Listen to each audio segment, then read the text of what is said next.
¿Qué es el cuento? Yo creo que es un choque de dos historias, una que ves cuando vas leyendo y otra que aparece de pronto cuando chocan, ¿no? Y que es la que importaba. O sea, creo que es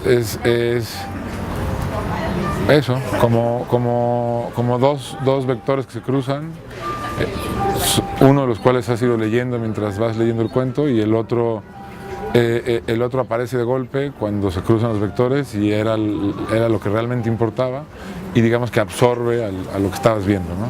Pues te lo agradezco muchísimo. No lo sé, yo no sé, la verdad es que fíjate, tenía muchos años de no escribir cuento, me lo debía, o sea, como que lo primero que publiqué fueron cuentos.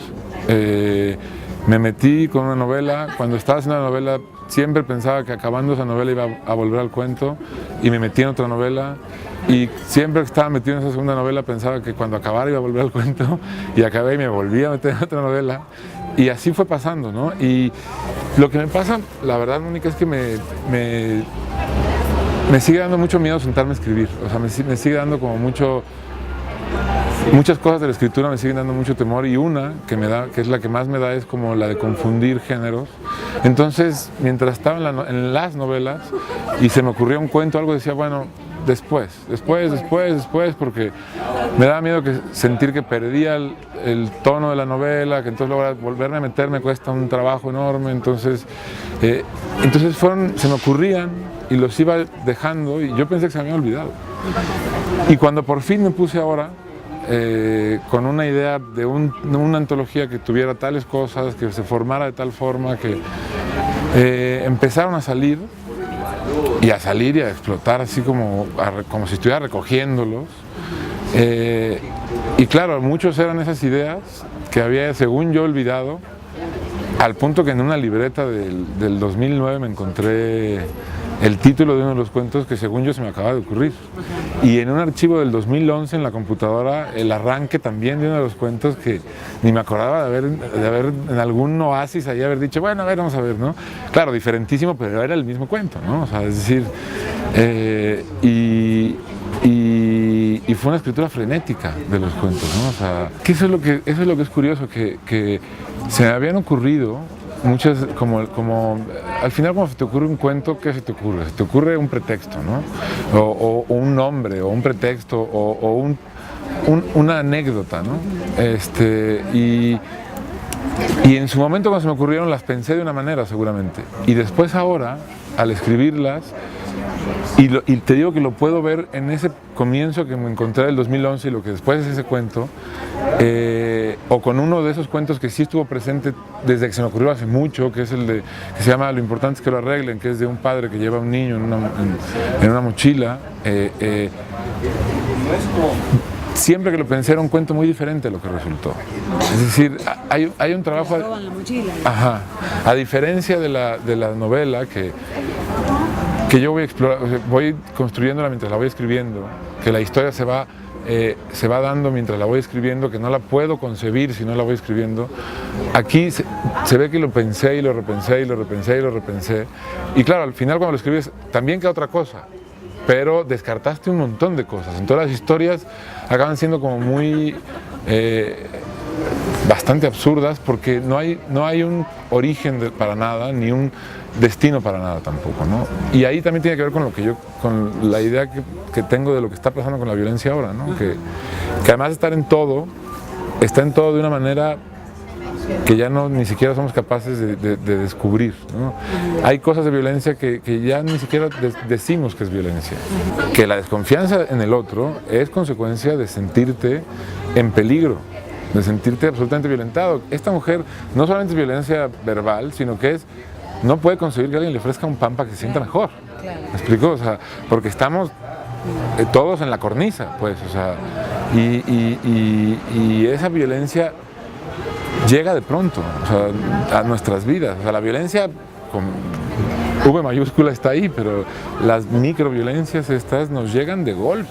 No sé si sirve para verla, pero sirve para buscarla, ¿no? Para buscarla, para tratar de hacerla visible, o sea, sí, tienes razón, para ponerla en una especie de palestra, o sea, como de escaparate, ¿no? O sea, yo creo que si alguna herramienta tendríamos para pelear contra esa violencia generalizada es la empatía, ¿no? Es decir, esa mujer no le hubiera contestado así si hubiera tenido la misma empatía que tu amiga tuvo de ofrecerle el pan, ¿no? Y esa empatía es solo posible habitando la vida de otro, es decir, solo es posible si nos ponemos en el lugar, y no esta cosa tonta de ponernos en el lugar del otro, sino realmente meterte en la puta piel del otro, ¿no? Y aún así empieza a verse menos esa cordialidad en México. Es decir, ese país de la máscara de la cordialidad, ¿no? Aquí todo el mundo tiene la máscara de la cordialidad y después se voltean y te pueden clavar 35 millones de puñales. Pero se lo está empezando a quitar no por empatía, sino por desconfianza. Es decir, por todo lo contrario a lo que deberíamos estarnos quitando, ¿no? Es decir, nos lo estamos quitando porque ya no confía nadie en nadie, no confía nadie en nadie dentro de las casas. Ya ni siquiera tienes que salir a la calle, ¿no? Es decir, porque estamos viviendo en el terror, en la posibilidad de que cualquier cosa suceda, ¿no? La violencia se ha vuelto lenguaje, y tiene razón que el lenguaje se ha vuelto violencia, y que el lenguaje tiene que servir para denunciar, sí, o sea, pero no solo el lenguaje, el acto estético, ¿no? Es decir, la pintura, la música, la escultura, la comida, la risa, o sea, es decir, aquello que nos permita salirse, ya ni siquiera, y por eso te decía, ni siquiera el lugar común de estar en la vida del otro, sino de por lo menos descansar de ti mismo, de salir de ti mismo, que vivimos todos tan tensos, ¿no? Eso me importa mucho, la verdad. Y sí, claro, hay muchos temas que tienen que ver con la violencia de las novelas anteriores, ¿no? Pero sí es cierto que aquí hay una irracionalidad de la violencia que en las novelas no, y en la que yo no me había metido. O sea, no había explorado yo cómo se filtra esa violencia en el universo de lo íntimo, ¿no? Del hogar. Que además, curiosamente, en uno de los cuentos, que es quizá el único que está inspirado y ni siquiera inspirado, motivado, yo que sé, en algo real, que es el del niño con el padre que está esperando la llamada, que no sabe qué sucede. Eso es lo único que hubo una escena que se repetía constantemente en mi casa, ¿no? De niño. Mucho menos violento que lo que acaba siendo el cuento, ¿no? Porque yo pensaba que si eso hubiera sucedido hoy en día, no hubiera podido más que ser así de violento, ¿no? Es decir, hay una descomposición de la vida íntima y familiar que tiene que ver con la desconfianza que decías, con la falta de empatía, y que tiene que ver también con cómo se rompen los vínculos, incluso íntimos, ¿no? En todos los cuentos, y te decía un poco al principio, parecen empezar de pronto o de repente, ¿no? Y parecen también acabar de pronto o de repente, ¿no? Y tiene que ver con esto mismo, con esos estallidos de violencia que nos resultan incomprensibles, a los que de pronto los vemos desde fuera, ¿no?